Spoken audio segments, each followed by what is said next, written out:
know it as the Arab-Israeli War. So I just want to note here that Ethan gave this supposed war two names there, but he missed one, the Nakba.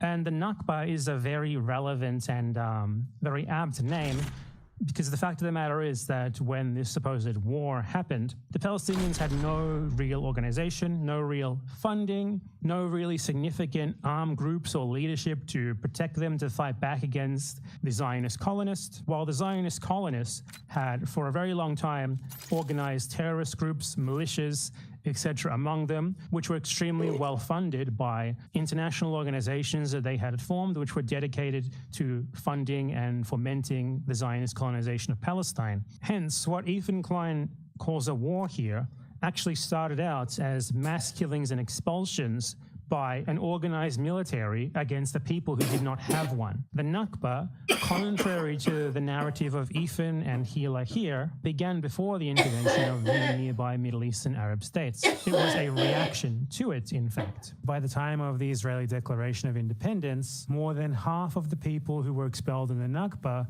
had already been expelled. After the partition plan to split the Palestine into a part Arab, part Jewish, as many of you probably know, every Arab country around Israel waged a war of annihilation. Okay, so Ethan left the Nakba out of his narrative here entirely. That is absolutely inexcusable. It's like leaving the Holocaust out of World War II. It simply cannot be forgiven. It is abhorrent, honestly. It's the only way that his narrative can really hold up here as well. But he does it again in the content nuke in a different way. He downplays the Nakba in the content nuke by equating it to Jewish expulsion from Muslim countries. In fact, there was more Jews displaced than Palestinians during the Nakba. 1 million Jews. This is done with misinformation, so he lies by omission regarding the nature of Jewish immigration to Israel. But even if he hadn't, this is on its face a piece of Zionist propaganda. Because being a refugee does not enshrine upon you some right to steal other people's land and make them refugees. That's what the settlement of Israel was, and any equivocation between that and other factors is a direct rhetorical justification for the crime. The very premise behind it is obviously flawed, and presenting the partition plan as if it was not clearly a grave injustice is a rhetorical trick to then sort of implant this idea that what Israel did was legitimate. They were just abiding by the plan, apparently, even though they broke every single thing that was stipulated in it, and that it is the fault of the Palestinians for rejecting obviously untenable things like this, rather than just giving up more than half of their country to new arrivals for their own exclusive use. And it's especially ironic that Zionists love to cite the partition plan as somehow legitimizing when they reject, like, literally every other UN prescription or decision, binding or not, ever made on the subject of Israel-Palestine aside from it. The last main point on Ethan's support of the genocide in Gaza is his effort to delegitimize resistance to that genocide. He spends a good deal of time in his video going after Hezbollah and Ansar Allah, literally calling them the bad guys. All right, so these guys are clearly the bad guys. I feel like I already touched on this a bit in this video and the last one, but what struck me about this section was just the brazen lies about these groups, spreading the ridiculous claim that Hezbollah is responsible for the entirety of the death toll of the Syrian civil war, while also changing all of those deaths, which included combatants, to civilians, and accusing them of genocide. They participated in the slaughter of over 500,000 Syrian civilians, and they killed hundreds of thousands of civilians in what can only be described as a genocide. No one does this. I don't know where this came from, but it's just legitimately a bizarre claim to make. Or his false claims about the Houthis, that the hostages taken from the Galaxy leader had not been seen or heard from since the genocide began. I'd like to remind everybody that the crew that's kidnapped in this video has been missing for over a year now, with zero updates on their health, whereabouts, or anything. That lines up with leftist values. That's not true. They were confirmed to be in good health by visits from humanitarian organizations, or just lying about the nature of their attacks, as if the Houthis are attacking these ships for any reason other than what they're doing it for, which is to stop Israel's genocide. The Houthis have been extremely explicit and repeat on an almost daily basis. Their attacks on ships in the Red Sea will stop as soon as the Gaza war ends, and humanitarian and other supplies are allowed into Gaza, and therefore the Palestinians will no longer be under the threat and the horrors that you've earlier described and that most of us have seen on our screens for many, many weeks. The important thing is that although the US and the UK claim that they're only defending free movement in the Red Sea and refuse to accept any connection between this and the war in Gaza, for the Houthis, it's absolutely straightforward and explicit that, number one, they're only targeting ships that have any connection with Israel, whether they're going to Israel, coming from Israel, delivering stuff, owned by Israelis or whatever, any connection, whatever. And that other ships are not targeted, except, of course, now, since the US and UK strikes have started, they are also targeting US and UK ships. Also evident in the fact that during the ceasefire, quote-unquote ceasefire, that Israel violated over 1,000 times, the Houthis stopped the attacks, and they only started them up again when Israel started completely starving out the Gaza Strip, fully restricting aid. And in defiance of the starvation blockade, the US and the Saudis started bombing in Yemen and killing children. So if you want to stop Israel from killing children, the US will kill your children. That's basically the conclusion of that sequence of events. It bears repeating here, Hezbollah and Ansar Allah are the only groups in the world that have provided aid to the Palestinian resistance against Israel's genocide. That's a fact. Citing their status as US-designated terrorist groups or historical examples of their violations of international law does not change that fact. If we acknowledge the fact that Israel is committing genocide in Gaza, which Ethan, or at least his fans, seem to believe he does, then it must also be recognized that the international community is legally obligated under the Genocide Convention to employ all means necessary to prevent said genocide. When it comes to Israel's genocide in Gaza, these terrorists here are the only ones following the law, the only ones operating with any sort of moral compass. All states are obliged to do everything in their power to stop this genocide from continuing in Palestine. Who has actually done that? South Africa, when they brought Israel to trial in the International Court of Justice for genocide. I've said arguably Hezbollah, not a state, but it is a significant actor in that state because it has engaged Israeli forces militarily, initially in territory illegally occupied by Israeli forces, the Shebaa farms in South Lebanon, to draw Israeli assets away from the genocide. And the third one that you mentioned very significantly, Yemen, under Houthi control. Houthis, Ansar Allah, they announced in response to Israel's genocide in Palestine that it would block shipping into the Red Sea that was headed to resupply the Israeli regime as long as it continues the siege and the genocide in Gaza. And it's been using this choke point at the head of the Red Sea called Bab el-Mandeb, which means the Gate of Tears, in this narrow strait between Yemen and Djibouti at the opening of the Red Sea. And they started this targeted partial blockade in November of 2023 when the genocide started by boarding an Israeli ship, and then they sustained the blockade until the announcement of the most recent so-called ceasefire. At that moment, the Houthis lifted the blockade while the ceasefire was going on, demonstrating that they were doing this as a humanitarian intervention in order to meet what the International Court of Justice has said is the responsibility of all states, and what the General Assembly in its implementing resolution has confirmed is the responsibility of all states to do everything in their power to stop the genocide and the siege that was being imposed on Gaza. You know, some ships avoided the blockade by sailing around Africa, but most of them couldn't. So the major shipping companies stopped sailing to the Red Sea, and the port of Eilat in Israel went bankrupt, which means that this blockade was working. It was denying the Israeli regime many of the goods that it needed to continue the siege and to continue the genocide in Palestine. The United States, aka the terrorist designators, meanwhile, are the ones doing the terrorism. They are aiding and abetting a genocide with billions of dollars in arms shipments to Israel.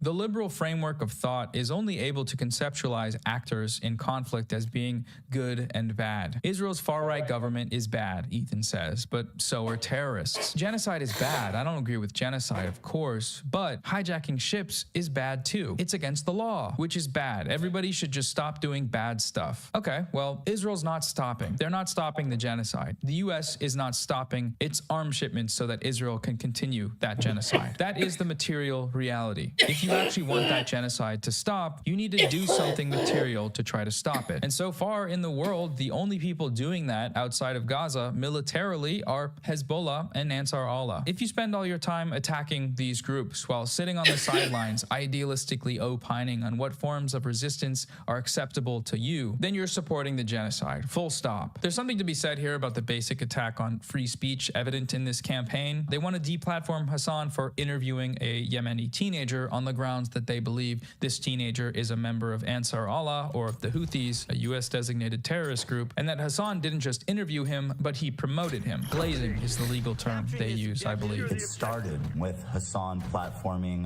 Houthi terrorists. This kid is a rampant anti-Semite and a violent Houthi terrorist. But he literally had a terrorist on the stream. This wasn't really an interview. It was like a glorified promotion reel. Glorifying a terrorist live on stream. This man does not critically apply any form of journalism. Hassan did not ask him one critical question. In fact, the opposite. It was a complete puff piece where he sucked him off, elevated him, was uncritical. None of this is true.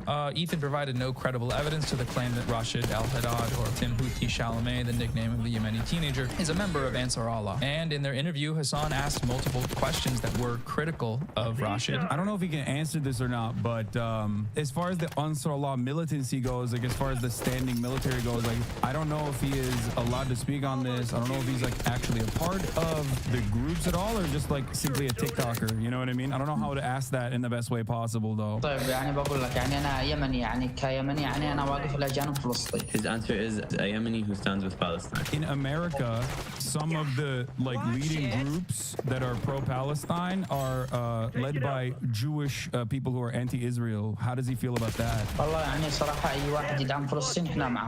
He's saying anyone that supports Palestine, we're with. Hell yeah. But even if that hadn't happened, and even if he were a member of the Houthis, calling for deplatforming on those grounds is a basic violation of free speech. It was very frustrating to see that because, like, there is journalistic value to interviewing every single person. People have interviewed Osama bin Laden. I was trying to make him comfortable in that conversation because I didn't know if he was a Houthi or not. I thought he might be, right? So I wanted to make him as comfortable as possible.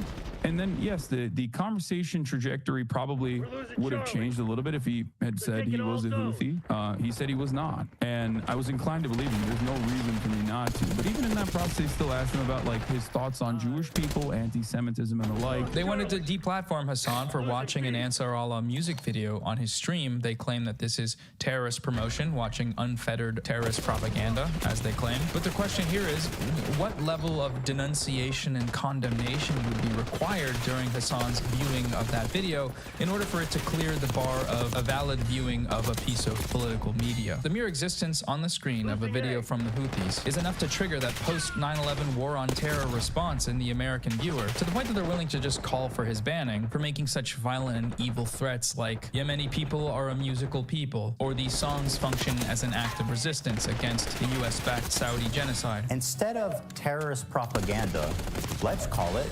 musicals. They do musicals. Instead of violent jihadists, let's call them musically talented people. They're very musical people. It is precisely this line of argument that the U.S. government and the Trump administration have taken when it comes to the illegal kidnapping and detention of Palestinian activist Mahmoud Khalil. He is not charged with a crime. He is being silenced for his speech on the grounds that it constitutes terrorist promotion. As this sort of terrorism is a threat to U.S. national security, according to the U.S., this is grounds for detention. The terrorism in question here is, of course, advocating against a genocide. Whether it's the U.S.-backed genocide of Palestinians in Gaza or the U.S.-backed genocide of the people of Yemen through its crippling blockade that has resulted in the starvation of hundreds of thousands of people, or its indiscriminate bombing campaign that has killed tens of thousands more. In both of these places, the justification is fighting terrorism. When the U.S.-backed Saudi coalition blows up a school bus full of school children, the justification they use is that they were targeting the Houthis. It was an attack which drew international condemnation and left the parents of 40 children crying over their graves. waves. Initially, the Saudi-led coalition claimed the attack was a justified military operation. It was targeting Houthi leaders.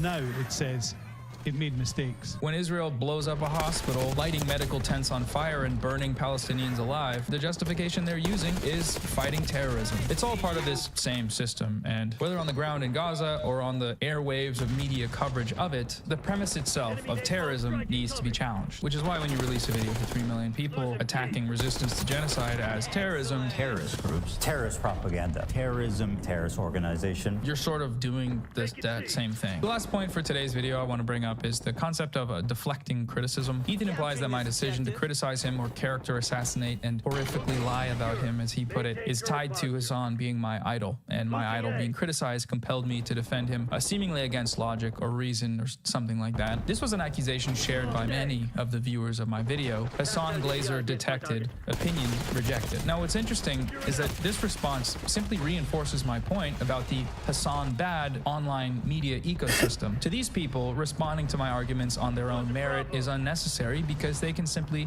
write me off as de facto wrong because I am defending Hassan, who is de facto wrong because Hassan bad. It is not the actual political issue I am defending him on that they're able to challenge. The issue, of course, being opposing Israel's genocide in Gaza and informing viewers about the resistance to that genocide without screaming, "I condemn terrorism," into the microphone for every second of that coverage. No, it's not that. It is the mere fact that Hassan is on the screen while I make these points that seems to trigger this response. The response of completely ignoring any of the valid connections between Hassan's arguments and my own. It's cowardly, but expected, and only serves to strengthen my resolve in the notion that these people are not serious in their politics and therefore should not be taken seriously. The other major example of this sort of deflection is in regards to my citation of the YouTuber Bad Empanada. I can't tell you how many comments I received from people that decided to throw out all of the points made in my hour-long video in their entirety because at the start of it, I cited Bad Empanada's prior responses. None of these comments, and I mean not a single one out of the seemingly thousands of them, took the time to respond to,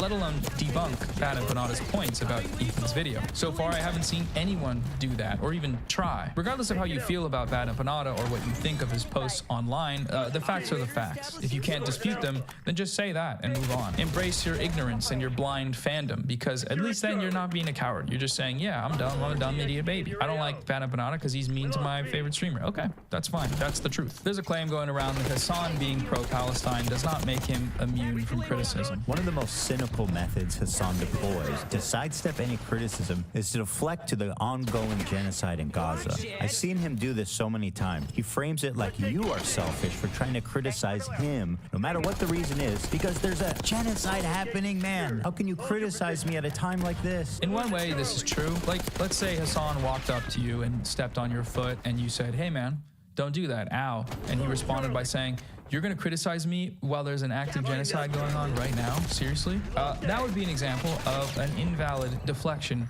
from criticism. However, when the criticism in question is related to Hassan's support of Palestinians and advocacy against their genocide, and the criticism is coming from people who do not support that cause, then yes, it makes him immune. He doesn't have to take that criticism seriously because it's coming in bad faith from people who are not allies to his cause. If criticism is coming from parties who have no stake in or solidarity with the mission of Palestinian liberation, these criticisms are irrelevant. They are beneath consideration. The people who levy these criticisms do not talk about politics until it's time to make a Hassan bad video. This is the case with all of the slop tubers who shared the smear campaign. Ethan here might argue that he does have a stake in the pro-Palestine movement, as he has referred to himself as a stalwart ally to this cause. I've been a stalwart supporter of the Palestinian cause for many years. This raises some questions, to my mind, namely, what did he do to be able to bestow upon himself the label of stalwart ally? Calling yourself an ally is already,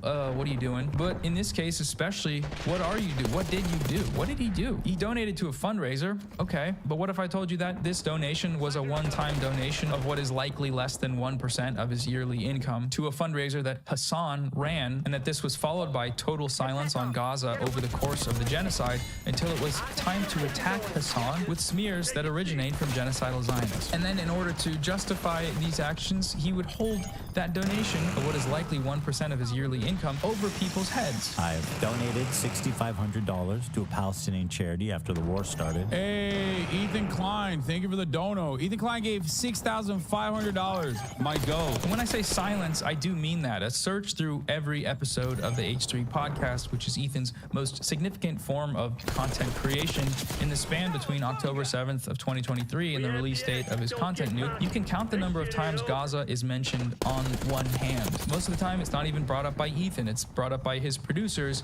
and then when they bring it up, barely a breath is spent on the topic. I'm not interested in handing out or revoking allyship badges, but I do think if someone is using that label on themselves while actively working against the cause, this needs to be exposed and understood so that we can stop including them in the conversation. I realize that for those of you who are already aware of how he's doing this, I'm just doing that now by talking about him, and you're welcome to criticize me for that. That's who I'm willing to listen to criticism from, people that actually care about this issue. But I do think there are a good amount of people, in his audience especially, that just can't really see what he's doing. People who might otherwise be allies to the cause are being misdirected into liberal Zionism. And I do think that's worth exploring, at least for a certain amount of time. Now, while all of this vitally important influencer discourse was going on, somewhere else in the world, there were other developments. On March 17th, Israel carpet-bombed sleeping Palestinians in Gaza at 2 a.m. in one of the most bloody massacres since the genocidal onslaught began 17 months ago. Over 400 Palestinians are confirmed to have been killed by this act of Israeli terrorism, and over 1,000 more injured. They killed more children in a single day than in any day in Israel's history. This came after 17 straight days of a complete siege on any humanitarian aid from entering Gaza. They had already been breaking the ceasefire repeatedly over 1,000 times, something which the US media continually whitewashed. But this attack was Israel's formal unilateral destruction of the ceasefire, slaughtering hundreds of starving children in their sleep. This record-breaking child-killing event was celebrated in Israeli Telegram channels with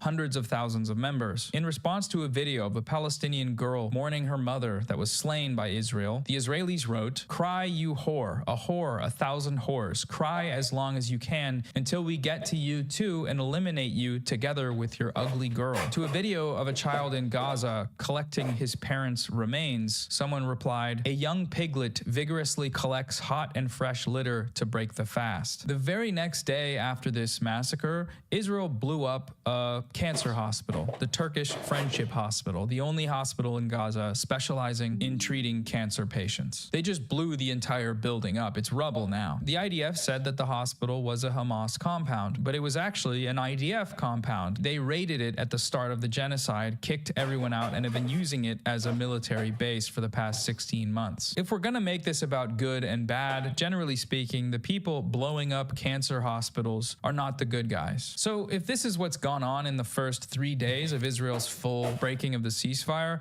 why am I, instead of talking about that, talking about what some idiot Zionist influencer thinks? And there's a few reasons, but first, look, the last time I framed a video about Gaza around a YouTube drama, it got over 700,000 views. That's 700,000 people that came in expecting me to talk shit about a YouTuber and left with a video that was mostly about Gaza. But when I released a video the following week with an explicitly political topic, media coverage of Israel's ceasefire violations, it barely broke 100,000 views. My perspective right now is that over everything else, we need reach. We need people to know about what Israel is doing, people that don't already know, or at least aren't seeing updates on Israel's genocide, which is a lot of people. The media is not covering it. They weren't covering it a lot before, but over the past 17 months, that coverage has dwindled down to almost nothing. And as we've seen, the majority of it is just straight up manufacturing consent. This includes that record-breaking child-killing massacre from Israel. How many of you heard about that, described in those terms, the terms of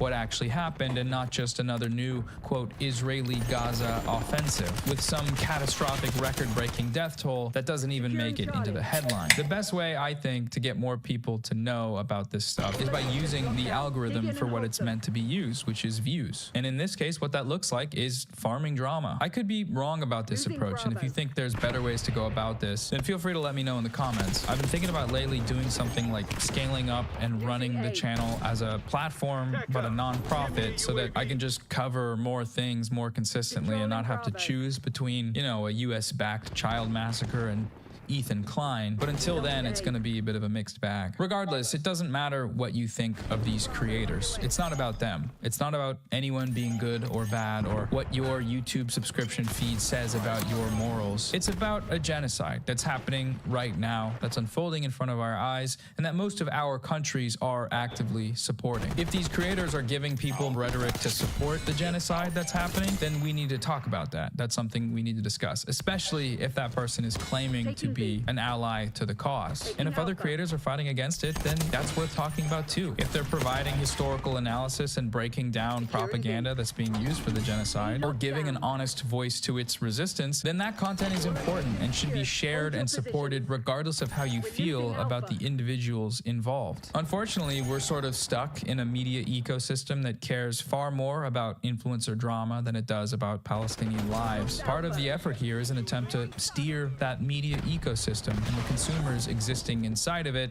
towards being more aware of their plight, towards caring about it, and hopefully doing something to try and stop it. So anyways, yes, I will keep using influencer drama to grab your heads and slam them against the screen to show you what Israel is doing. And if you don't like that, tell your favorite influencers to stop using their massive platforms to back a genocide. Tell them to stop spreading genocidal propaganda, lying about the resistance to it, and silencing and deplatforming advocates against the genocide. Do that, and then I'll leave you all to your slop. It's very simple. Okay, that's all for today's video. Thanks for watching. I've linked some fundraisers below. Support them if you can. Free Palestine. Goodbye.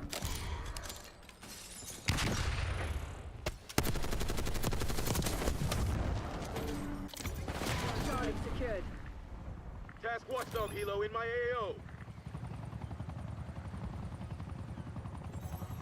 I'm only here buying a Tesla because of you people. Kansas City, this man decided to go to a Tesla dealership to buy a vehicle because people are protesting it. His own words, he fully admits he was trolled into buying a Tesla. What a complete, I believe they call it beta move.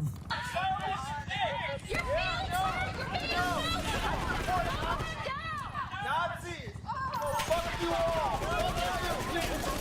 Yeah, fuck you! Yeah!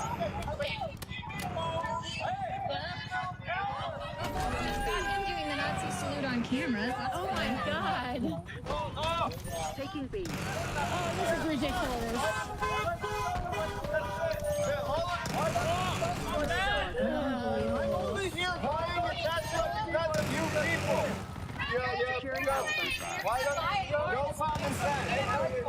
That's a great flag. Get back. Really good. I'm really tough. 20 years in the military. 20 years. He throws up a couple of Zeke Hiles. So, Tesla owners, you cannot get upset when all of us, regular people, we just associate Tesla with Nazis. You can't get mad at us. He's the one validating our fears. I mean, so is he, but he's the one sitting here doing that. So, if you recognize this guy, please reach out. I'd love to have his name. I found this picture of him actually online, but it's not quite enough. If you know his name, please reach out. I'd like to know who this Nazi is. I'm running a former police officer. I'm only here buying a Tesla because of you people. Kansas City, this man decided to go to a Tesla dealer.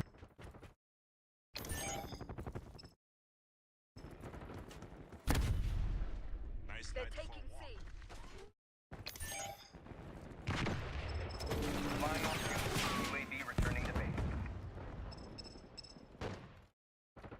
Ladies and gentlemen, I'm under attack by the real president of the United States of America, by the wealthiest person on the planet, Elon Musk. All of this started when baby formula breast milk stealer of Blizzard, allegedly, Grums, a 60-year-old man, decided to post this. You can tell a lot about Ubisoft at Ubisoft with how much money they are throwing at terrorist platforming streamers. Okay? That was Grums, who has been on a conquest to attack Assassin's Creed Shadows. He's been on a journey, and it's been relatively unsuccessful so far. Having said that, he's still trying. Elon Musk, being the absolute loser that he is, that spends way too much time on his own platform that he purchased for incredibly narcissistic reasons, turned around and replied to it saying, Hassan is a fraud. Then he doubled down, double tweeted, and said sellout would be more accurate. Objectively, he's promoting a terrible game just for the money. To which I screenshotted and quote retweeted, this bitch literally paid someone to power level his character in Path of Exile 2, Lamau. What do you mean I'm a fraud? Elon, I challenge you to a duel in Elden Ring. I will cook your fat rolling ass. The reason why I said that is because Elon is not a real gamer, but a fake one. And also because From Software games are the only games that I'm above average competent in. Even though I am not the best gamer, Elden Ring is one of the games that I am decently good at. Elon Musk has also reportedly power leveled his Path of Exile 2 character to a degree where he was one of the top players, allegedly, in the entire planet. All of this was, of course, revealed by Crip and Quen and the work that they put in. Something that also Asmongold refused to call out until his own community called him out, because Elon Musk is a big Asmongold fan. They're in the DMs of one another. Elon Musk basically exposed how fraudulent he was in that process. But it seems that Elon had not had enough, because he went back and he's still apparently crying about me. That's right. He turned around and called me a R word. Again, 60-year-old man, by the way, just so you understand. Nobody pays Elon to play Path of Exile 2. How much money do they pay you for Assassin's Creed Shadows, says Grums. These are the real shills and grifters. To which Elon Musk replied, Hassan is such a R word that he blocked me. My editor also then joined in on the fun, said, and you're so dumb that you thought that Asmongold's YouTube editors control what he does, which was a good own. Congratulations. And then he double tweeted again and said, and showed that I was, blocking him, which I did. Of course I blocked him. For people wondering why Elon is so focused on Hassan, oh, that's funny. Oh no, everyone is posting. Everyone is posting replies. Everyone is Grimes posting in the replies. The attack is too high. The noise gets too high currently. Why are you so buff? Is it necessary? What? I don't know. I like working out. The attack.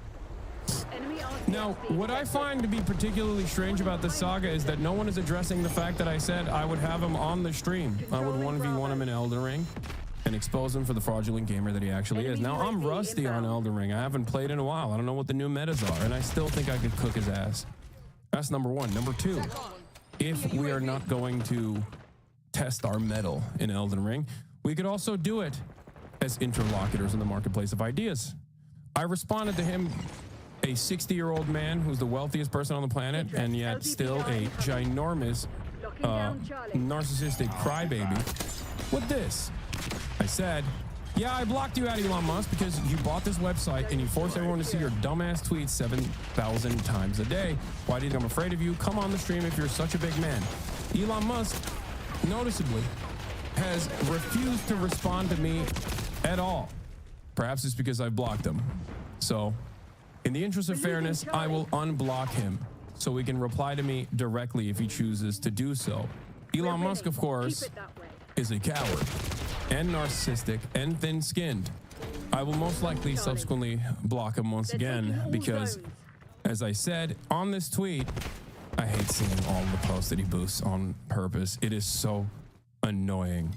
If he actually had something interesting to say, if he actually had something worthwhile to say, perhaps I would not have issues with his tweets, but he tweets so much instead of running any of his many companies.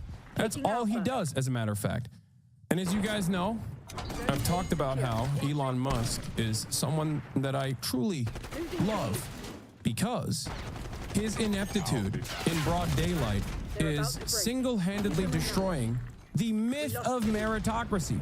Because if someone as stupid and as thin-skinned as Elon Musk can be the wealthiest person on the planet while demonstrating that he doesn't do anything real, then I truly hope that one day many Americans will start recognizing that perhaps these billionaires didn't actually work super hard or super smart for their wealth. That's it. You can even extrapolate further by looking at someone who's as silly as myself, as a Twitch streamer. I have also seen tremendous success.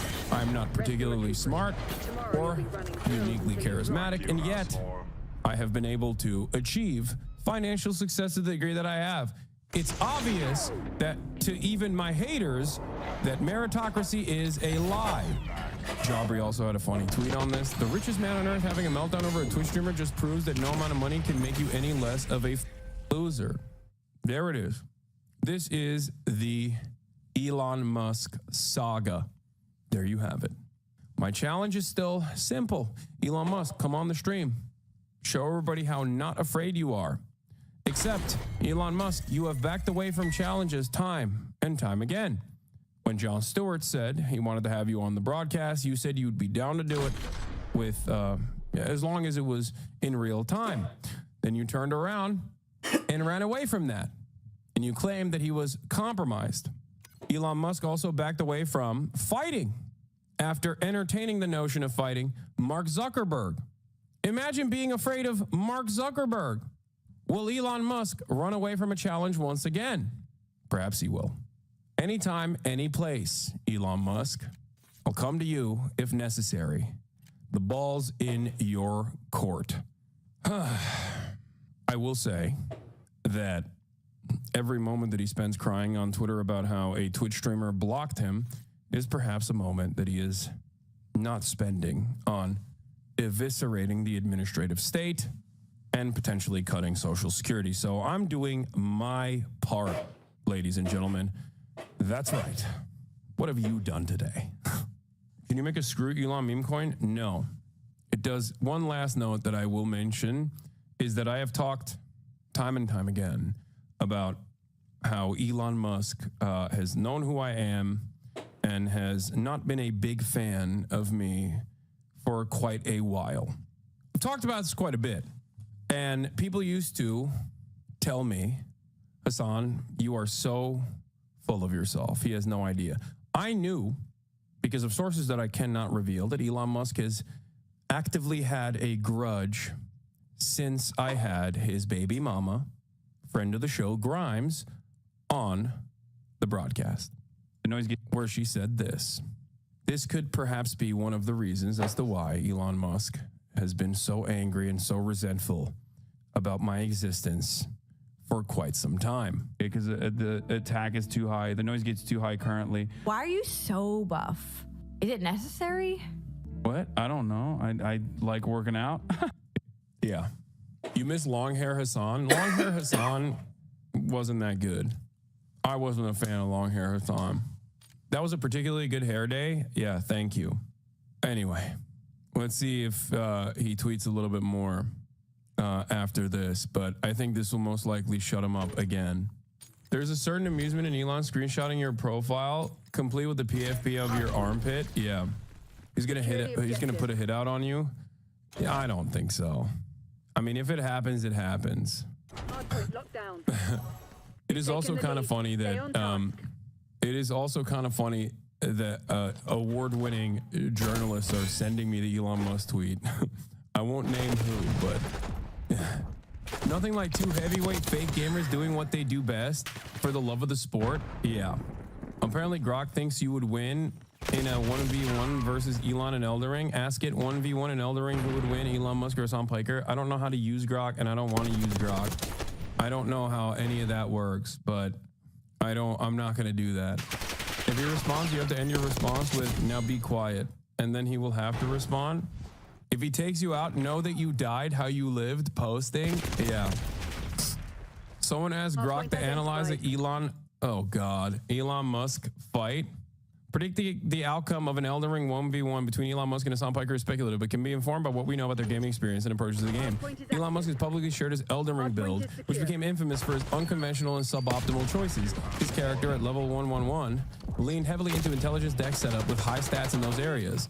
But his equipment choices, like wielding 2 shields, 2 swords, and a staff while wearing heavy armor, resulted in a heavy load status. That's why I said he was fat rolling, by the way. This severely limits mobility, making dodging slow and ineffective, a critical disadvantage in Elden Ring's fast-paced combat. Musk is claimed to have completed the game, suggesting some level of persistence, but his build indicates a reliance on summons or range magic, rather than mastery of mechanics like dodging or melee combat. Critics, including gamers and commentators, have mocked his setup for a lack of optimization, with some suggesting he might not even play as skillfully as completion claim implies. Hassan Piker, on the other hand, is a Twitch streamer with significant gaming experience, having streamed Elden Ring extensively. He's known to have tackled the game's challenges live, including rage quitting after struggling with NPC invader Mad Tongue Alberic, despite quickly defeating the first boss, Margit.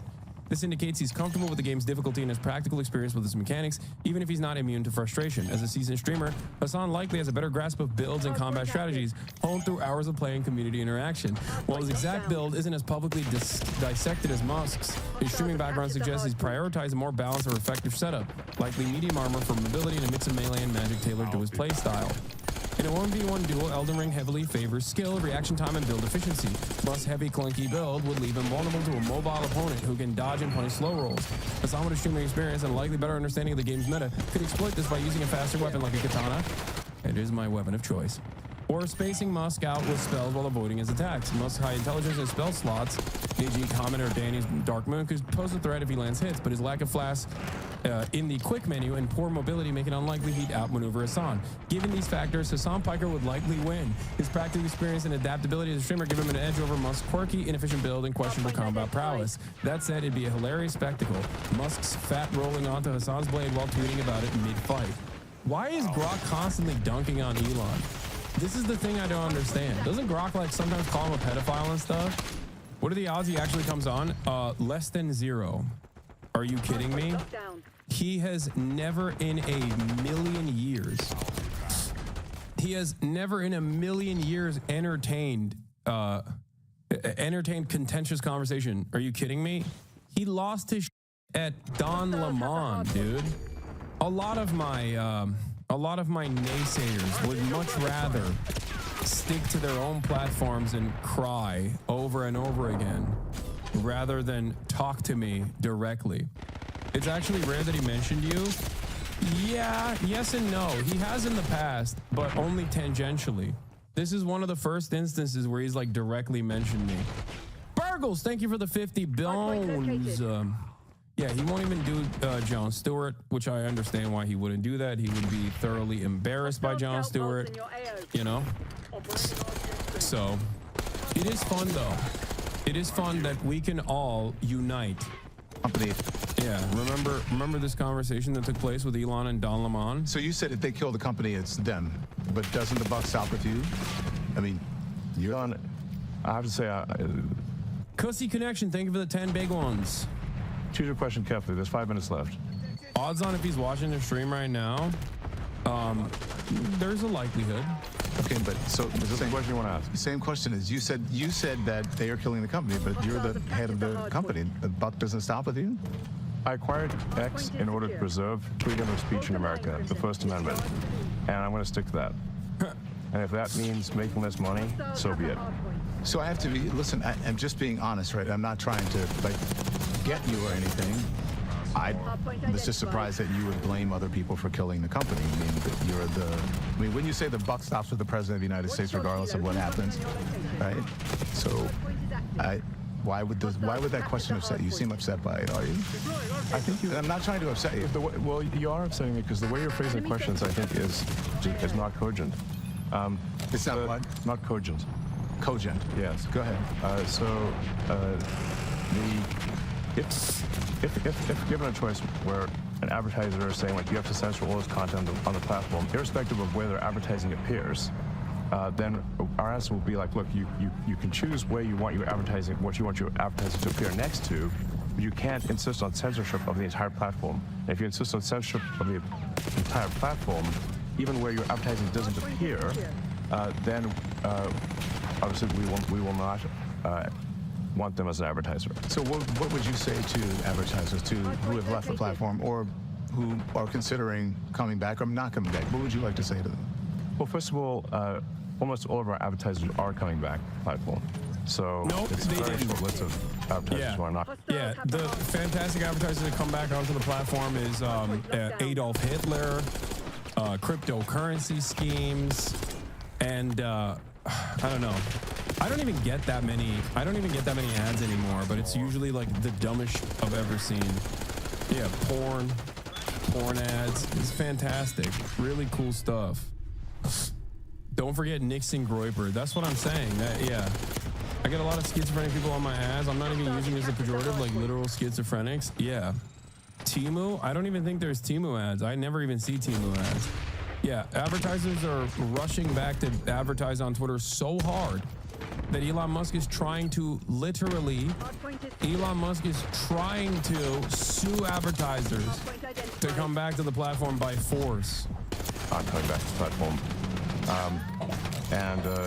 Our advertising revenue is rising rapidly. And our subscription revenue is rising rapidly, and I feel very optimistic about the future of the X platform. Okay. Listen, honestly, I'm not meaning to offend you. You're an intense person. Where does that intensity come from? I was born that way, and I had a tough childhood. You did? So, yeah. How so? So tough. Right, Walter Isaacson goes into it in the book, and we only have a couple minutes left, so... All right. Too long to describe. So there are one or two questions I can do, and then we'll pull it. Okay. Again, I don't mean to upset you. Why are you just... No, I have a whole room full of people waiting to meet with me. Okay. So we're just going over time. Okay. All right. I understand that. Anyway. I had a difficult childhood. My father was spectacularly wealthy. We basically had slaves. It was very difficult.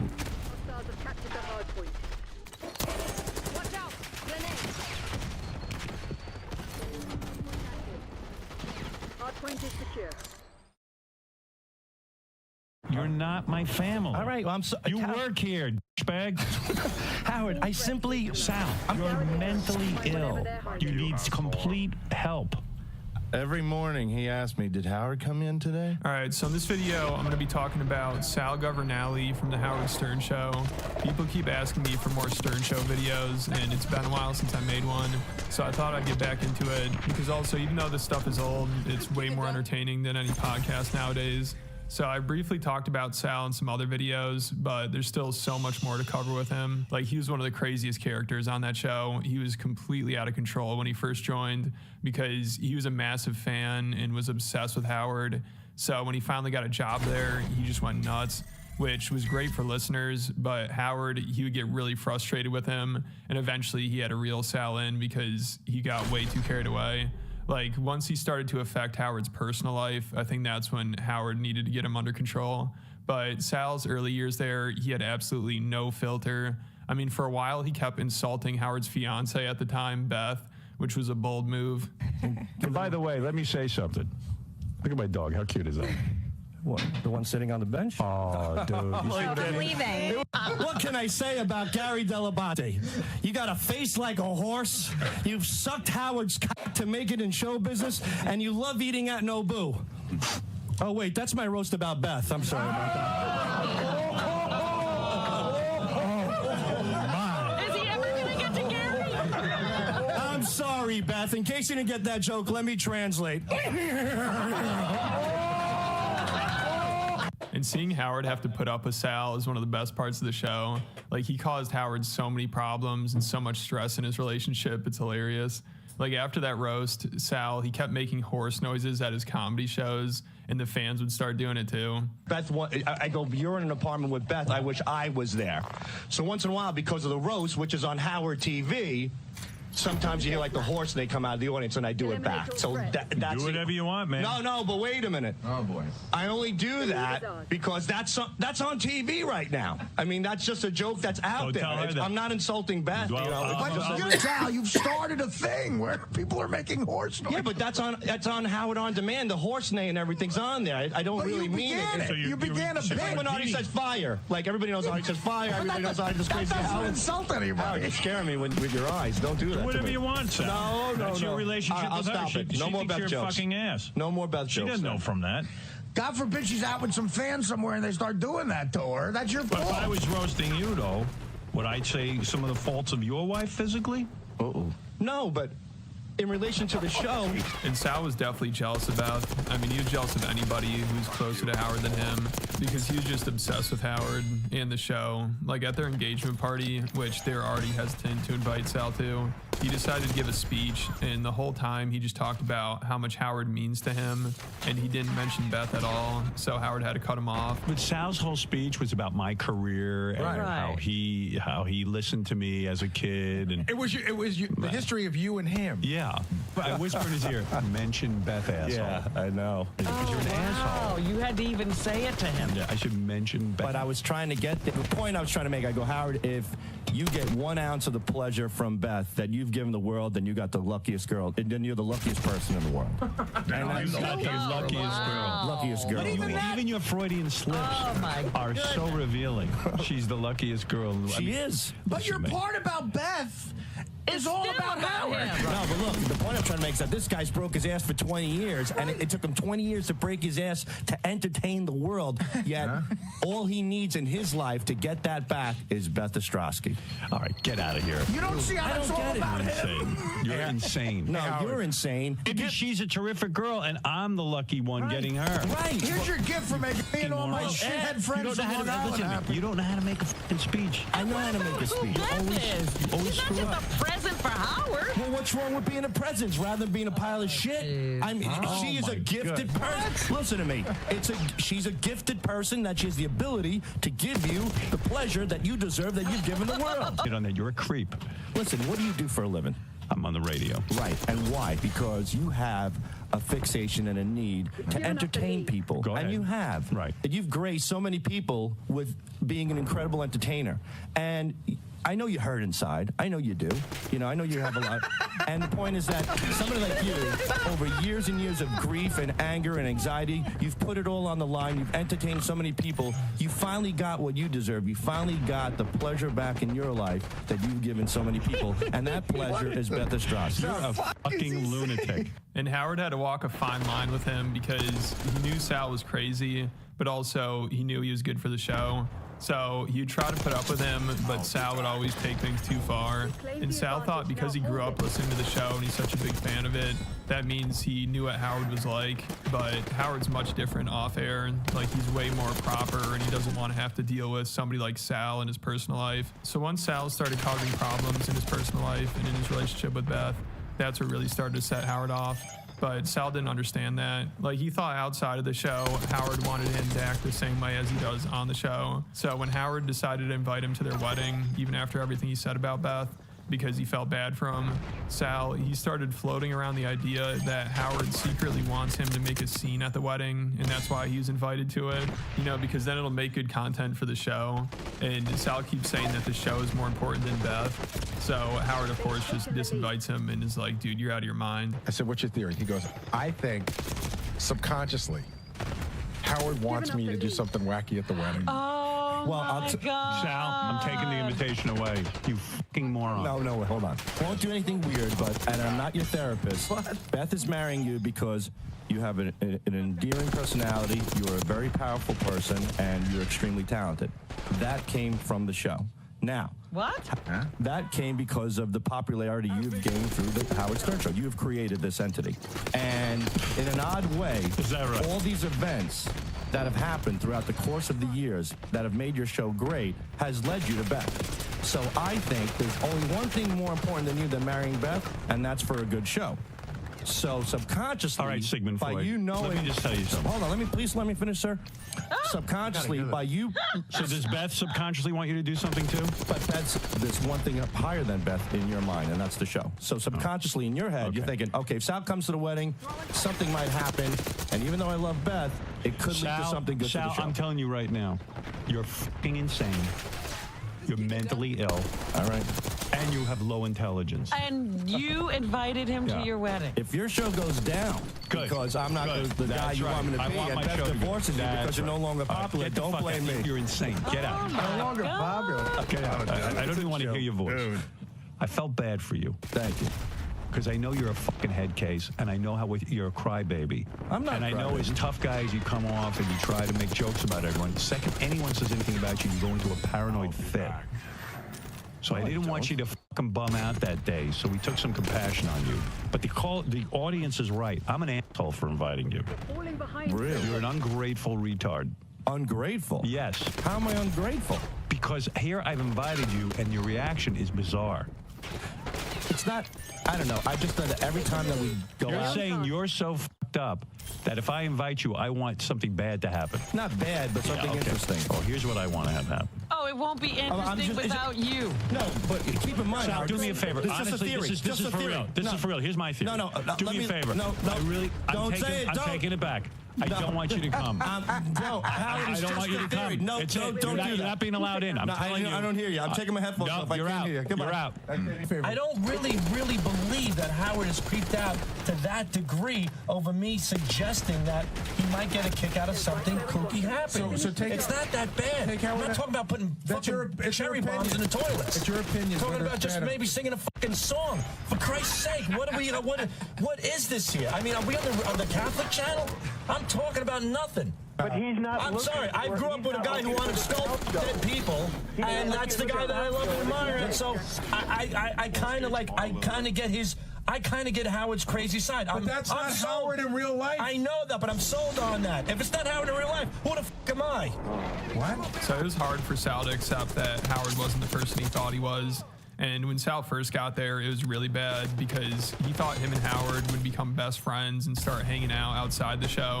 But obviously Howard wanted nothing to do with him. So when that wasn't happening, Sal started to get jealous of Howard's friends. I guess I need to be an arrogant attorney with a yacht in the Hamptons to accept. Why obsess on Dominic? What are you competing with my friends for? Because, dude, that's not a friend. Dude, you don't know what my criteria is for a friend. You can't sit and judge my friends, and that's what makes you scary. What do you mean? That's not a friend. You're a friend, but Dominic isn't? Well, why Dominic? What? What do you makes him so care? That's interesting? my business. And you know what? I choose like not to know your business. Well, you see, this is But I don't want you knowing my business. Okay, I'm sorry. I don't want to be your friend. All right, good. This Don't is be what my makes friend. me Thank you. I really crazy feel great. about. Yeah, so in the beginning, it literally felt like a guy who's obsessed with a girl that isn't interested in him. It's so creepy. Like, Sal kept wondering how he could take his relationship with Howard to the next level. So he tried asking him if he could sleep over at his apartment, which obviously went really well. Would it be safe to say how we have a pretty professional relationship off the air? No. Oh, okay. Well, no, it wouldn't be safe to say that. We barely have a relationship, and I don't want you in my apartment. Well, that's mean. Ever. Mean? I don't want you in my apartment. For you. I don't care. You know what? How do you feel comfortable enough? I don't. I like to get more comfortable with you. You know what? I'm stuck in the city. I asked my boss, Howard Stern, if I could crash first of all, in his huge apartment and sleep in a bed. And I'm not your boss. I had visions of us hanging out, laughing, watching Survivor. I was going to cook for you. Oh, my God. I had lunch with Lewis the other day, and I was just saying, how come I can't have how come I can't go to the next level with Howard? Which is what? Dude, he's trying to get to second base with you. What is he talking about? What next level? This is what I meant. Okay. Why can't we hang out? Why can't we hang out a little bit more? Why can't you get to know me a little better? I used to fantasize about sitting in here. Now you're sitting here. When I was like 17. And now you're here. Right, but it's not enough yet. You want more. You want more. You want more contact. You worked for this, dude. You worked for this. It's your fault. It's your fault for being famous. Hey, you got to see a psychiatrist. I'm not kidding. You know what? Why can't I be that guy where Howard could say, hey, you want to hang out tonight or something? But listen to me. It shouldn't be that important to you. That's what Lewis said. There's lots of people in this world to do that with. So it was a disappointing start to the show for Sal. But Howard never really hung out that much with employees from the show. Like, off air, he usually would just sit around playing chess and painting all day. And now he'll only hang out with A-list celebrities. And for a while, when he was still going to the studio, he would even have security close down the hallway in the morning for him to walk through. But now he rarely ever even leaves his house anymore. Like, he only leaves if he's getting dinner with his celebrity friends or if he's taking a private jet back and forth from the Hamptons to Palm Beach. And after COVID, he didn't even leave his house for years because he's a huge germaphobe, which Sal, of course, crossed the line with that one time, too. When he had a cold, he used Howard's megaphone and coughed all over it, and then Howard got sick. So he was pissed, and Sal almost started crying from it. Look at Sal coughing all over Howard's mic. Oh my God. I will use Clorox things on it. You should be scared. This is a deal breaker for me. I do not want, I got to be able to trust the guys I work with that they don't touch my stuff. Right. I don't know what you're thinking. First of all, I'm a kook about germs. I'm completely irrational. Plus, you had a cold. Now, I just got a cold. Maybe you gave me a fucking cold. I don't know. I am just livid with you. I'm beside myself I don't even know. I mean, there aren't even any words for me. It's not a joke. I mean, because this job does mean everything to me, and lately a lot of stuff has been piling up. I don't want to piss you off, and I just use poor judgment. Why would you? Let's can the music. Why would you touch my megaphone? I mean, like leave my. I don't touch your stuff. I respect that it's yours. Richard and I decided that it would be funny if we started going behind people shouting with the megaphones, like surprising them. Fine. So get your own megaphone. Don't touch my stuff. You know what it is, man? Seriously? Your illness about me and your love of me, or it's past love, it's obsession.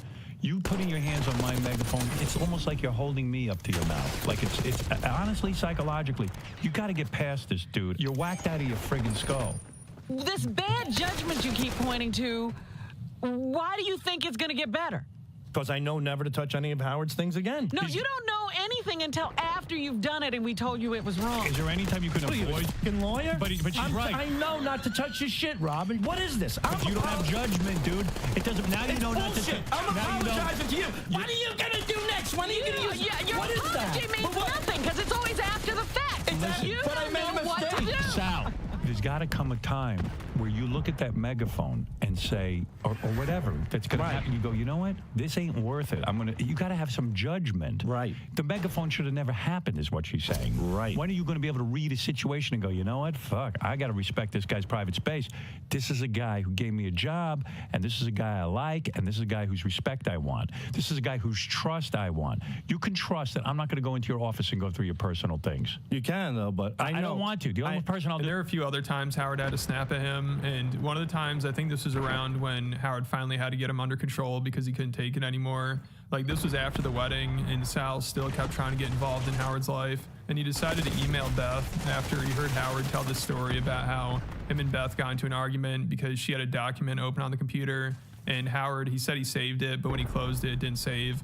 So they got into a whole argument about it, and I guess Sal thought it'd be a good idea to email Beth and give her advice on how to remember to save documents. Beth, sorry to hear about the save option. One time I was editing a movie for my son's birthday, and the same thing happened to me. I'll give you some advice that has worked well. Put a Post-it note that says click save and stick it on the corner of your monitor as soon as you sit down for your projects. Not only will it help others, but it serves as a great reminder to yourself to click it for your work too. Good luck, Sal. So now my fucking head is steaming hot because I go, first of all, I hit save 900 times. The save didn't work. The save function didn't work. Now Beth's getting heated up. Oh, no. I'm getting heated up. I go, that fucking jackass doesn't even listen to what the fucking argument's about. He's basically saying I didn't hit save. Right. Nobody hit save. Yeah. Why? Can you leave my wife alone? Can you leave my life alone? Can you just stay out of it, you fucking idiot? No and then one you brought else. it up. No one else did that. Why do you have to write her? One person. And I didn't tell her I discussed it on the air. I didn't want to get into it.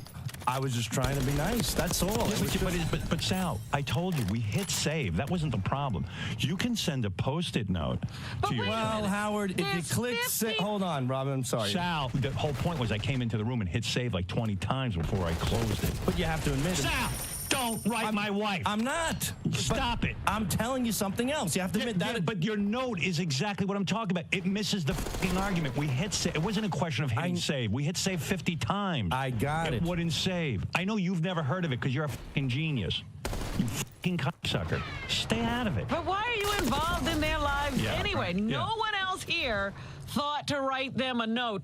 No one else here cared enough. Business. All I know is it's none of your business. First of all, no one else here cared. Yeah, so it's a miracle Sal never got fired. Like, even aside from him pissing off Howard, he was obviously like the most offensive person on the show. He had no filter, and he'd always say shit that would get anyone fired nowadays. And even around this time, when Sal was saying this stuff in 2006, he was pushing it a little bit. Like Don Imus, he got fired in 2007 for saying some racist shit. So Sal got kind of lucky here, but I'm sure around this time they had to tell him off air that he can't say stuff like this anymore. Because even though everybody would call him out during the show and say he's racist, there's no way that was going to stop him. You know, if he's getting airtime and making people laugh, he's not going to slow down. And also, I'm sure he's heard Howard say a lot of the same stuff earlier in his career, so he probably didn't think Howard would care that much. Like, he always seemed really surprised when everybody on the show would say he's racist. And it's funny, whenever they would ask him to explain himself, he'd always just make things so much worse. You know, I was in Vegas and this big black guy, a truck driver looking guy, he says a big fan of the show. He came out with dead serious. He goes, you know, Masal is a fucking racist. Oh, no kidding. And he's like, I mean, you gotta be, I could tell that's not bullshit. He's a fucking racist. Oh, listen to Sal. I was drunk and whatever, you get drunk, you say things. And when I said the N-word that time, I was making reference to a girl's ass, you know, and there's nothing hotter than a nice black chick's ass. Unfortunately, because of alcohol, I said the N-word. Okay, so you think the fact that you said the word is what was offensive, not the fact that you're referring to like black chicks' asses being No, black chicks' asses are nice. I mean, where do we live? Black women have beautiful asses. At least the ones that I look at. You ever see a Salt and Pepper video? All black women have nice asses. Most of them. I like when he goes, where do we live? When's the last time you said a Jew broad's got a hot ass? I mean, they're bony, you know. These are just, this is the makeup of people. No, wait, but hold on. It's no different than saying a Chinese is small. They're small people. Just these certain stereotypes, and they're true. I don't care if people say I'm a racist. I'm not. I'm telling the truth. That's all it is. That's all, telling the truth. That's all it comes down to. Fact. Most people who drive cabs smell like piss. That is just like, you know, you might laugh, but it's true when you sit in the thing. It's like being in a fucking outhouse. I'm just telling you, a good majority of the people are that way. That's all there is to it. That's it. You don't see how comments like that can be construed as being I don't racist? care. Everybody jokes about blacks and watermelon. You know what the truth is? Blacks enjoy watermelon. What is so bad about a black person enjoying a watermelon? Nothing. Robin is a majority that's out of the stereotype. She sounds white. She acts white. She's not. How does she act out white? of the stereotype? Not me putting her down. Not me But being how does she racist. act white? Okay, she doesn't do like what Oprah does. She doesn't throw in that Ebonic slang to impress the Nubian sisters. Okay, number one. Oh. Number two, she doesn't do those little things like, you know, she doesn't have that typical black thing going on, which is fine. Robin happens to be one of those people who don't. She's like Ahmad Rashad, you know, same thing. Very, What's very a typical white. black thing? I don't understand. You're just saying the way she speaks. You said the way she acts. Right. She's a nice. She just carries herself more like a white person. Well, what does that mean? She carries herself like a white. What does that mean? Well, really? less ghetto. She's not the ghetto black, you know, and that's fine. And Not okay. ghetto. Here's so the thing, that's Robin. acting white. No, that's where I was wrong. You sound white. You sound white. Oh, no, I just speak English properly. And I used the wrong word with white. Not white per se, white people. White? You're What like- is it white? You're What? like Jewish Which white. Jewish Oh, white. I'm Jewish like white. the devil wears Prada white. You know, you carry yourself a little on the snobby side. Like when I ask you if you're going to Ronnie's party, like, no. Like you put your nose in the air. And black people don't put their nose in the air and go, no. Black, I've had enough. Jewish people are snobby? No, she carries herself like the typical, stereotypical Jewish snobby So lady. you're saying she has a bony ass? No, she doesn't. That's the difference. Is she has the All right, Jewish. get out of here. Really, you just sicken me. Jewish attitude. How do I sicken you? You're insane. You're insane. She has a black You don't ass even with a see Jewish it. attitude. She does. I have a Jewish attitude. A little bit, a little snotty, but that's okay. You've earned it. You got a lot of money. And this was after he already went on an even more offensive rant, and they pretended to have HR call him, and they told him to make an apology, and he started freaking out that he'd get fired.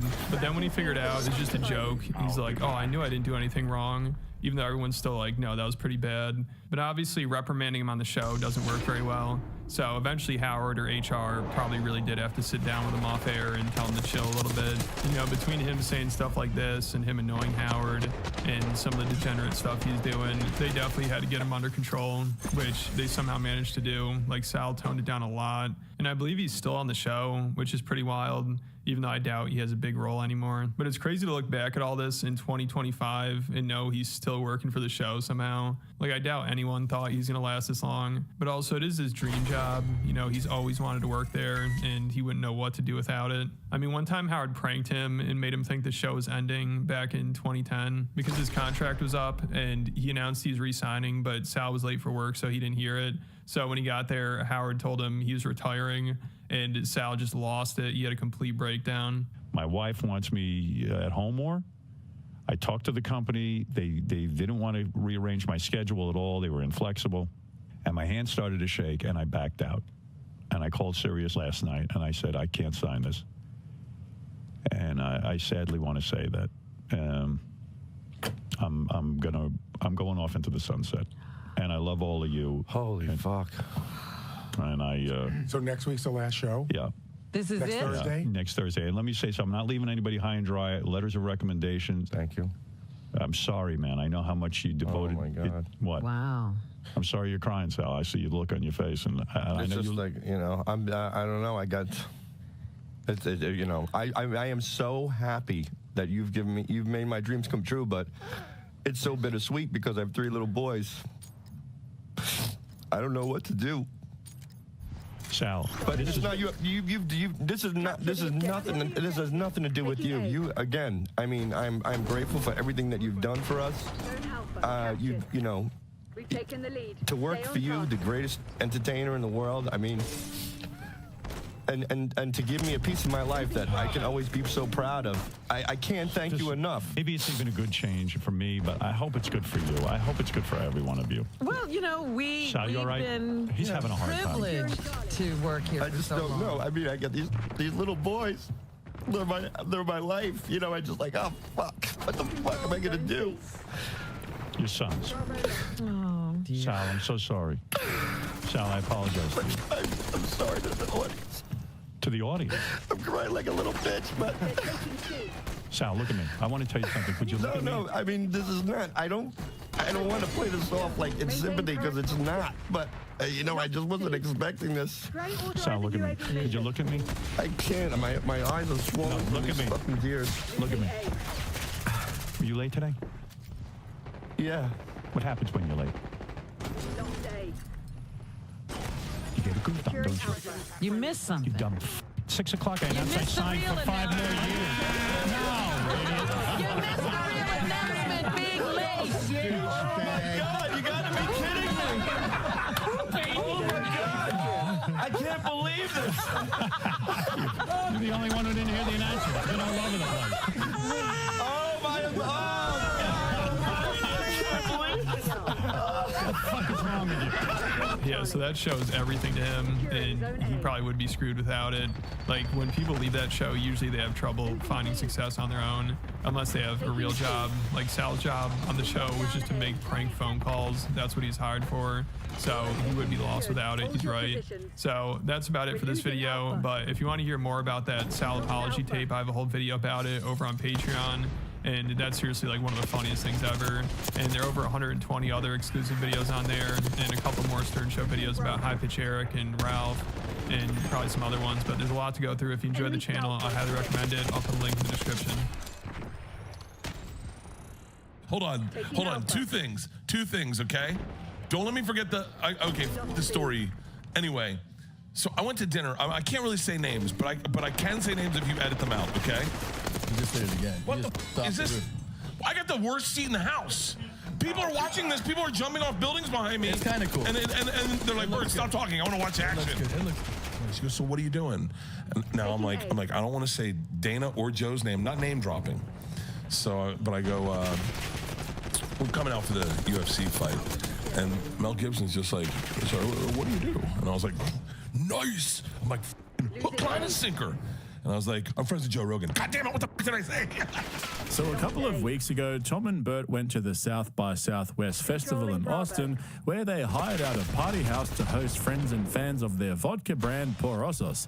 And just in case you'd forgotten, these guys are supposed to be comedians, not middle-aged event promoters.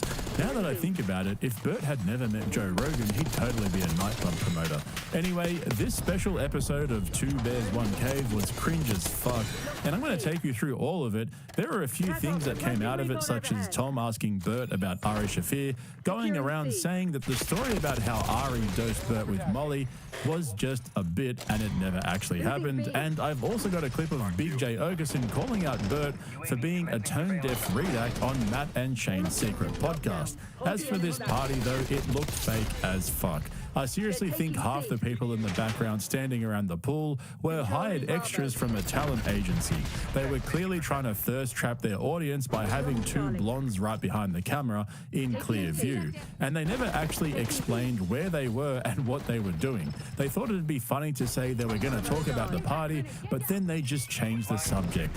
Honestly, it was so funny. I was laughing the whole time. It's such a good bit.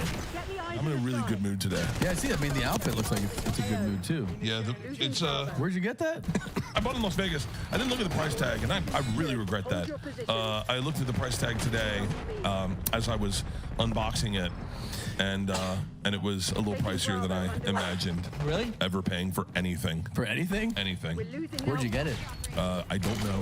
It's perfect for this house. Yeah, it is. We still didn't talk about the house. Okay, we'll talk about the house. Let's put a pin in that. Hold on. Can I tell you what I got into? I'm going to need to show you these so you can understand them. So I have a problem with you, okay? Do you think if you take SSRIs, do you think that it makes you just a little happier? So I'm not depressed, but I wouldn't mind being a little happier. I don't know. I've never been on them, so I wouldn't know. Did you own SSRIs? SSRIs? It's just two S's. Yeah. SSRIs. SSRIs. Yeah. Did I just develop a lisp in the middle of this? Yeah, you did. SSRIs. Look at Kingman's bod. Where's yo? Can we talk about where we are real quick? Yeah, we didn't even get to that. God, look at him, man. He's fucking jacked. Yeah. Shit. I saw that lean. She's like, whoa. So I never we're dated at a chick with red hair. I like how you whispered like we're not on mic. What's the matter? Kingman did? Jesus Is this a prank? No. Is there someone's dick and balls pressing? No, he's not.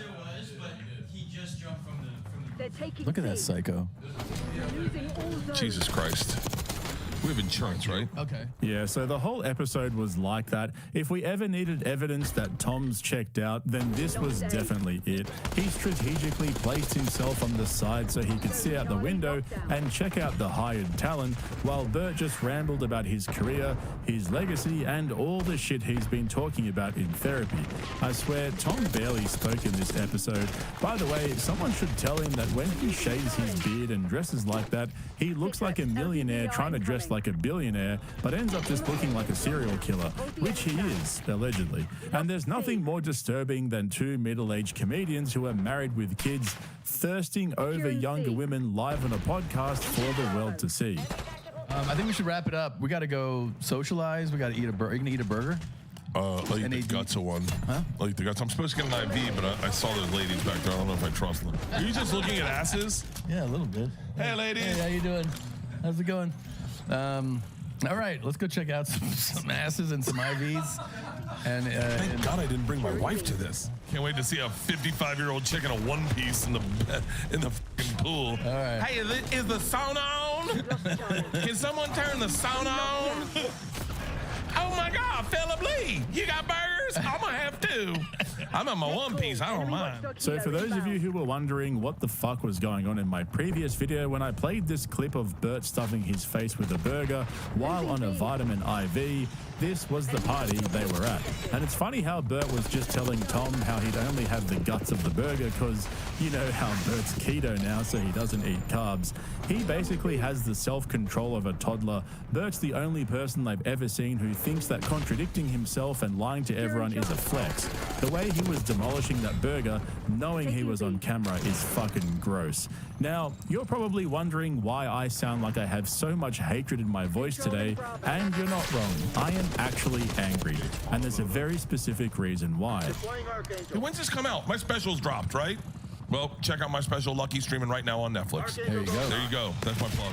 As you probably already know, Bert just dropped his 6th comedy special on Netflix last week, which I just reviewed over on my Patreon with full clips and commentary. I'm just going to be straight up with you guys. It's probably one of the worst comedy specials I've ever seen. And I'm not saying that it's bad as in Gringo Papi bad. Gringo Papi is so cringy that over time it's developed its own cult following, and it became a work of art in its own special redacted way. Kind of like that movie, The Room. Yeah, that's a good one. Gringo Papi is The Room of comedy specials. But Bert's special Lucky is just straight up shit, and that's why I'm so angry. The reason why is because in the last couple of months, you guys have probably noticed that I've been backing Bert to make a comeback. At the end of last year, you guys voted him the biggest lol cow of 2024, and then in 2025, he started to make improvements. A couple of his friends called him out for interrupting too much, which resulted in the cancellation of Sober October over on JRE. And then, if you recall, he came out and explained that he sees podcasting as a continuation of his stage act, and doesn't understand why his buddies are so annoyed by him when that's been his whole persona the whole time. Bert sees himself as a clown and doesn't know how to switch it off. As you guys know, I actually sided with Bert on this one. I agreed with him, and I still do. But then he drops one of the most dog shit comedy specials I've ever seen and ruined all the momentum he had going for 2025. It was the ultimate betrayal. And not only that, just a few weeks ago, he told Theo Von that he's taking a break from touring because he felt that his material was starting to feel recycled and felt stale. That way, he could take some time away from it all and then renew and reflect, come up with some new bits and change his style up a little bit. But now that's all gone out the window because he can't stand being alone. Bert's going back on tour. And I'm touring again. I set up a new tour. I know. I'm so excited. I feel like I'm really at a place where I realize why I like touring. It distracted me from everything. Yeah, right. I know. When I haven't toured, Tom, all I do is I've gotten crazy. And so I announced the tour, and the second I announced the tour, I started relaxing. Yeah. Makes you feel better. It's crazy, man. Being off has really made me question, what motivates me. What do you think it is? I want to go back to college. I want to go back to college when I didn't have any motivation for anything, and everything was just about exploring the day and just going what are we doing today? I never thought about tomorrow. I never thought about September. In college I never went I wonder what I'm going to do September. What's my summer going to look like? Yeah. I was always what's going on this weekend? I'm so overwhelmed with career goals, legacy. That's the thing that's really me up is I actually thought the other day, I was maybe I'll quit comedy and just go be of service to people, because so what, you die and then people make fun of you the day you die because you're a comedian and then no one talks about you. I mean, we've had so many friends where that happens and you go, okay, doesn't seem like the good way to go out. You really think about that? I think about that, yeah. I've never thought about that thought. Are you serious? Zero. Yeah, so Bert's completely lost the plot. He's all over the place. He's got no idea what he's doing anymore. It's so obvious that he took time off and then he got FOMO, thinking that he was going to get left behind and lose the limelight. So he quickly told his people to book him a new tour so he could get back on the road with all his buddies on his payroll. That's Bert's idea of staying relevant. He can't stand the idea of not being the center of attention. I reckon he has nightmares about people forgetting who he is. And the whole legacy thing that he always craps on about is so fucking funny. Bro seriously thinks his legacy is going to be anything other than being the fat drunk guy who takes his shirt off and tells boring ass stories on stage. Fucking love life. There you go. But I do want to die, and I want everyone to go, where were you when Bert died? That's the thing. This is what I want from the fans. The day I die, all I want you to do is tell a stranger that I died. Oh shit, Bert Kreischer died. Because that's the crazy thing. When Gene Hackman died, everyone at the bar was like, oh, Gene Hackman died. I remember where I was when Gene Hackman died. He's 95. It was 95. 95. So you want to be like... No. I want none of it to matter to me. That's what I want. I don't want to try to make myself carry on a legacy or be important to the world. Any of that. I don't want any of that. Yeah. But I just want to genuinely not want it. Does that make sense? I wanted to genuinely not care. My grandmother didn't give a f. She just died, right? Yeah. And then she died, and then she just knew that we'd always talk about her. Yeah. And we're like, cool. But she just did good things around the community, and she was a good person. I was like, I don't want to think on the larger scale. What I want to do is get to a place where I was in college, where I just thought about the end of the day and thought, that's how I lived, in the moment. And now I'm not living in the moment. And I've been off for so long, I'm living less and less in the moment every day. It seems attainable, man. I know. I'm in a lot of therapy right now. Are you? I'm in doubles. I have couples therapy and single therapy. Yeah. It's all I do is talk about things. Well, these seems like real therapy thoughts. I'm happier than I've ever been in my entire life. Yeah. I really am. The girls are self-sustainable. They're having a blast. I love my job. I love what I do. I love my wife. I love my house. I love everything. I want for nothing, except I don't want to think about tomorrow. I just want to think about right now, and I'm not there yet. Oh, I got it. Once you get to that place where you can be super present about today, that's the goal. Fuck, Tom really is on autopilot. He couldn't stop looking out the window, thinking how much fun it would be out there, soaking it up with all the hired baddies who his producers paid to ask him for his autograph. And what the actual fuck is Bert going on about? I've made a career out of being able to explain the shit that comes out of his mouth, but at this point, I honestly have no fucking idea. He has well and truly lost the plot. His obsession with legacy and being remembered is out of control. Bert literally just wants people to remember him and cry as if he's fucking Princess Diana or something. Bro, you tell dick jokes for a living. Even Big J Okerson called him out for being a giant douchebag on Shane Gillis and Matt McCuskers podcast just a couple of weeks ago. We had Everlast on Bonfire a couple years back. Bert Kreischer was in the studio with us. It was me and Dan still on the show. And I was like, oh, you know, it'd be really funny. I go, when Everlast gets here, let's go around the room and everybody do your impression of, what's the girl's name? It was like, somebody got pregnant from a guy named Tom. And then when Bert came in, he was like, oh, dude, I wouldn't do that. I was like, why? He goes, just musicians take themselves really seriously. Like, he won't think it's funny. He's going to be weird about it. And he was almost giving me, Bert was giving me like a read the room thing. He's like, so like, just, I wouldn't do it. And got me in my own head where I was like, yeah, I'm not, I won't even bring it up.